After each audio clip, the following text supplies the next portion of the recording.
আল্লাহ যখন কাউকে ভালোবাসে তখন তার শরীরে 4টি নিশানা পাওয়া যায়, অর্থাৎ 4টি আলামত যদি আপনার শরীরে থাকে মনে করবেন আল্লাহ আপনাকে ভালোবাসে। 4টি নিশানা। 1 নাম্বার হচ্ছে যাদেরকে আল্লাহ তাআলা দ্বীনের সঠিক জ্ঞান দান করেন তাদেরকে আল্লাহ তাআলা মহব্বত করেন। নাম্বার 2, দ্বিতীয় নাম্বার হচ্ছে যারা বেশি বিপদে পড়ে আল্লাহ তাআলা তাদেরকে মহব্বত করেন। যার শরীরে দেখবেন একের পর এক বিপদ আসতেছে, অসুস্থতা আসতেছে, বারবার বিপদ, একের পর এক বিপদ, একটা বিপদ যাওয়ার পর পরে আরেকটা বিপদ আসতেছে, আপনি হতাশ হবেন না প্রিয় ভাই। আল্লাহ তাআলা আপনাকে ভালোবাসেন।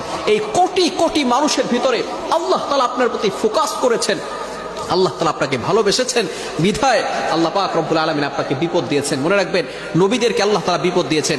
ইব্রাহিম আলাইহিস সালাম খলিলুল্লাহ এবং মিল্লাতা আবিকুম ইব্রাহিম, যিনি সকল মুসলিম উম্মাহের সকল মুসলমানদের পিতা এবং সকল মুসলমানদের লিডার, নেতা। সুতরাং ইব্রাহিম আলাইহিস সালামকে আল্লাহ তাআলা সবচেয়ে বেশি কষ্ট দিয়েছেন।